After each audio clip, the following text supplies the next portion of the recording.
আসসালামু আলাইকুম বন্ধুরা, কেমন আছেন সবাই? আশা করছি সবাই ভালো আছেন এবং সুস্থ আছেন। যে যেখানে থেকে আমার আজকের ভিডিওটি দেখছেন, দেশের ভেতর ও দেশের বাইরে, কাছে দূরে সবাইকে জানাচ্ছি অনেক অনেক অভিনন্দন ও শুভেচ্ছা। ভিডিওটা অনেক আগে আপলোড করতে পারতাম, বাট মাঝখান দিয়ে হলো বাসা চেঞ্জ করার পর খুব অসুস্থ হয়ে পড়েছিলাম। প্রথমত ছিল বেশ মাজায় ব্যথা, তারপর হাঁটুতে ব্যথা, এগুলো ছিল। এগুলো সারতে না সারতে আবার আমার ছেলের জ্বর হলো। ওর জ্বর মানে কমতে না কমতে আবার আমার জ্বর, মানে সব মিলিয়ে বেশ অসুস্থতার মধ্যে দিয়ে কেটেছে এই দিনগুলো। তারপর বাসায় গেস্ট ছিল, সব মিলিয়ে আর কি আর ভিডিও আপলোড করা হয়নি। তো সময় পেলাম এখন আবার হলো ভিডিও আপলোড করব। তো এটা ছিল আমরা যেদিন বাসা চেঞ্জ করতেছি সেদিনকার ভিডিও। আমাদের মানে জিনিসপত্রগুলো আস্তে আস্তে করে বেশ অনেকটাই আনা হয়ে গেছে। মানে যাদেরকে হলো হায়ার করা হয়েছিল আমাদের বাড়িতে যত জিনিসপত্র রয়েছে সব কিছু আমাদের এই বাড়িতে আর কি ট্রান্সফার করে দিয়ে যাবে। তারা কন্ট্রাক্টও নিয়েছিল 12,000 টাকা, যে সব জিনিসপত্র এনে দিয়ে যাবে। কিন্তু সকাল থেকে ওয়েট করতে করতে হলো দুপুর গড়িয়ে প্রায় বিকেল হতে যাচ্ছিল। মানে তাদের কোনো ধুমাখুমাই নেই, তাদের ফোন বন্ধ, তারপর হচ্ছে তাদের সাথে কন্ট্যাক্ট করার মতো কোনো অ্যাওয়ে ছিল না। তারপর হলো বৃষ্টির প্রকোপ ছিল, মানে প্রতিদিনই টানা বৃষ্টি হচ্ছে অবস্থা। সেজন্য মানে কখন ঝুমঝুমিয়ে বৃষ্টি নামবে সেই ভয়তে পরে আমরা ডিসাইড করলাম যে আমরা নিজেরাই জিনিসগুলো টানতে শুরু করি যতদূর সম্ভব। তো আপনাদের ভাইয়ার একজন ফ্রেন্ড ছিল, তারপর ওর হলো মানে বিজনেসের কাজে একটা ভ্যান ইউজ করা হয়, সেই ভ্যানটা নেওয়া হলো। দেন হচ্ছে আপনাদের ভাইয়া, আমার ভাই, আমার দেবর, আমরা বাসায় মানে মহিলা যারা ছিলাম তারা সবাই মিলে হলো যত মাল সামানা ছিল সব টানা শুরু করলাম। মানে আমরা মানে ফ্ল্যাটের ভিতর থেকে জিনিসপত্রগুলো সব বের করে সিঁড়ি দিয়ে নিচে নামিয়ে দিয়েছি একতলা পর্যন্ত। আর ওরা হলো ওইখান থেকে টেনে ভ্যানে করে তুলেছে। দেন হলো ভ্যানওয়ালাও পাওয়া যাচ্ছিল না যে ভ্যানটাকে টেনে আমাদের বাড়ি পর্যন্ত নিয়ে আসবে। এইরকম একটা মানে করুণ পরিস্থিতির ভিতর আমরা পড়ে গেছিলাম। তখন হচ্ছে আমার দেবর কিছুক্ষণ ভ্যান টেনেছে, আপনাদের ভাইয়া হলো ধাক্কা দিয়েছে, ও হলো টেনেছে। তো ওর আবার ওই দিন ছুটি শেষ হয়ে গেছিলো, ওরও জয়েন দেওয়ার টাইম ছিল আর কি ওই দিন সন্ধ্যাতেই। তো ও চলে গেছে, চলে যাওয়ার পর হচ্ছে আপনাদের ভাইয়ার পরিচিত আরও দুইজন লোক, মানে প্রায় সন্ধ্যা গড়িয়ে বিকেল গড়িয়ে মানে সন্ধ্যা হবে তখন হলো দুইজন লোক পাওয়া গেছে আপনার ভাইয়ার পরিচিত। তো তাদেরকে আবার আনা হলো, এনে দেন হচ্ছে বাকি যে বড় বড় জিনিসপত্রগুলো ছিল মানে ভারী জিনিসগুলো তো আর ওদের পক্ষে টানা পসিবল না। তখন হচ্ছে ওই দুইজন না সরি তিনজন আর কি, তিনজনকে হায়ার করা হলো যে তোমরা হলো বাকি যে জিনিসগুলো রয়েছে যেমন আলমারি, শোকেস, দেন হচ্ছে ওয়ার্ড্রব, খাট, মানে ভারী যে জিনিসগুলো সেগুলো তোমরা টেনে দাও, আর বিনিময়ে টাকা তো দেয়া হবেই। তো লাস্ট অবধি পাওয়া যে গেছে এটাই হচ্ছে সবচেয়ে বড় কথা।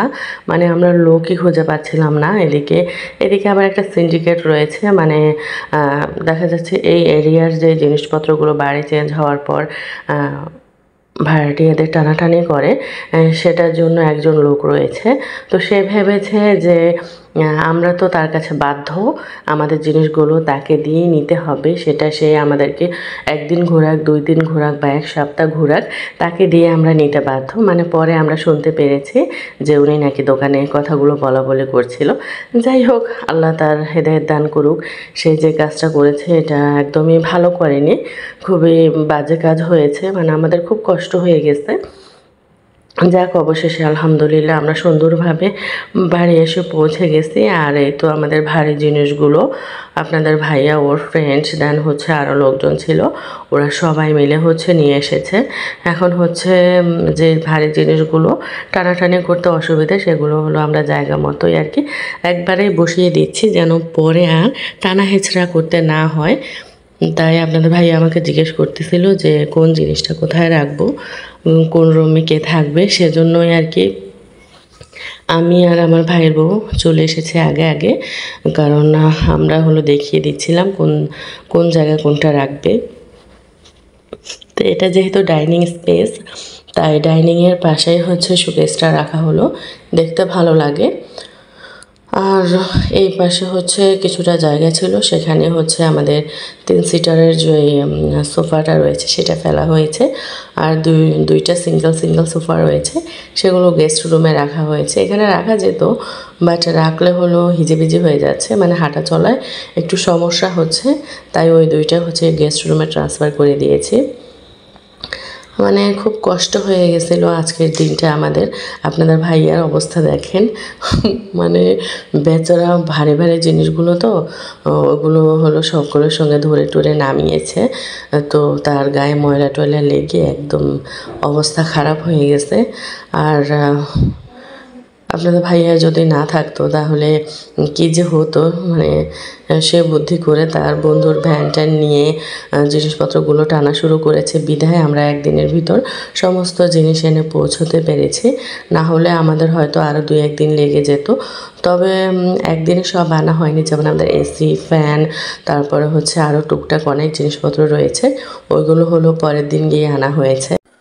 ফ্রিজের জিনিসগুলো হলো আমরা তাড়াতাড়ি করে গুছিয়ে ফেলতেছি, যেহেতু এগুলো হচ্ছে মাছ মাংস এই ধরনের জিনিস সবগুলো, তো এগুলো তাড়াতাড়ি গুছিয়ে নেওয়া ফেললে এগুলো থেকে রক্ত বের হয়ে পরে হচ্ছে দেখা যাচ্ছে পুরো ফ্রিজটাই নষ্ট হয়ে যাবে।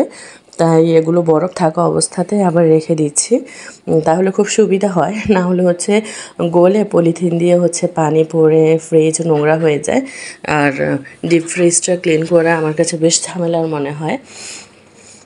আর এই তো এটা ছিল পরদিন সকালবেলা, মানে রাতে এত পরিমাণে শরীর মানে খারাপ হয়ে গেছিলো, কোনোভাবেই হচ্ছে আমি না শুতে পারতেছি, না বসতে পারতেছি, না নামাজ পড়তে পারতেছি, মানে এত পরিমাণ পেইন হচ্ছিল আমার মাজাতে, মনে হচ্ছিল কেউ মেরে মাজা ভেঙে দিয়েছে।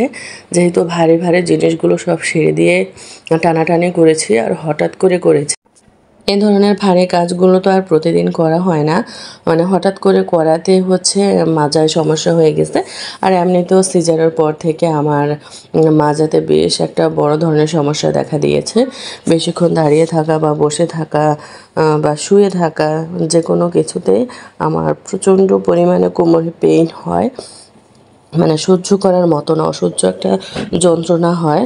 আর সে সঙ্গে সঙ্গে যেহেতু সিঁড়ি দিয়ে অনেকবার ওঠানামা করা হয়েছে, মানে পুরো শরীর ব্যথা হয়ে গেছিলো।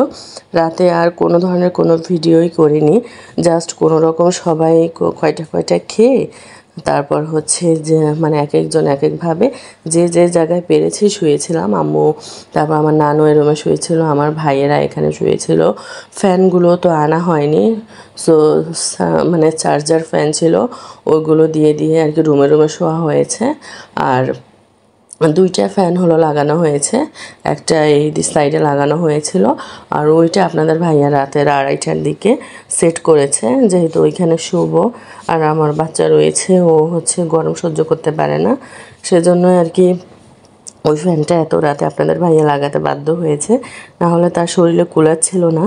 তারপরেও হচ্ছে মানে এক রকমের আপনাদের ভাইয়াকে জোর করলাম যে যতই কষ্ট হোক, আমাদের কষ্ট হোক সেটা তো ব্যাপার না, বাট বাচ্চাটার কষ্ট হবে, সারাদিন এমনিতেই অনেক কষ্ট হয়েছে। ও কিন্তু আমাদের সঙ্গে অনেক জিনিসপত্র সেই দিন নামিয়েছে, ছোটো ছোটো জিনিসগুলো, তো সারাদিন পর ক্লান্ত হয়ে একটু শুয়েছে, তাই আপনাদের ভাইয়া ফ্যানটা লাগিয়ে দিয়েছে অনেক কষ্ট হলেও। আর পাকঘরটা মোটামুটি গোছানো হয়েছে, মানে পুরোপুরি একদিনে আর কি গোছাবো বলেন, এত এত জিনিসপত্র, এগুলো তো একদিনে কখনোই গোছানো পসিবল না, কমসে কম 4-5 দিন লেগে যাবে গোছাতে। আর আজকে সকালবেলা হলো হোটেল থেকে পরোটা ভাজি আনা হয়েছে, তো যারা মানে খাবার খেয়েছে আর যারা পরোটা ভাজি খাবে না তাদের জন্য হলো আলু ভর্তা করা হয়েছে, ভাত, গরম গরম ভাত আর ডাল।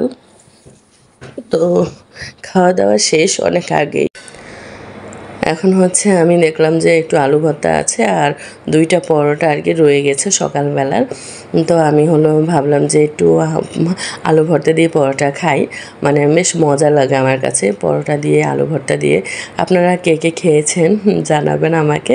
আমার কাছে বেশ ভালো লাগে, অনেকটা আলু পরোটার মতোই। আলু পরোটাটা আমরা যেরকম বানাই ওই প্রসেসে, ভিতরে আলু দিয়ে তারপর পরোটা ভাজা হয়, আর এখানে আলাদা করে পরোটা ভাজা আছে, সঙ্গে আলুর ভর্তা, মানে একই খাবার, একটু ভিন্নতা। তো একটু কাঁচামরিচ ছিল সকালের, আমি রেখেছিলাম এটা, তো সেটাও কামড় দিয়ে দিয়ে খাচ্ছিলাম। আর এখানে মানে এত পরিমাণ গরম পড়েছে, ওরে আল্লাহ, সহ্যের বাহিরে। তো লেবু শরবত বানিয়েছিলাম বেশি করে সবার জন্য, সেটা সবাইকে খাইয়ে দিয়েছি।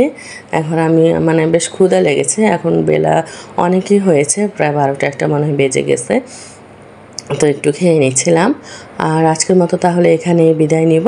নেক্সট ভিডিওতে দেখাবো কি কি করলাম আর কিভাবে বাড়িটাকে গুছিয়ে তুলতেছি।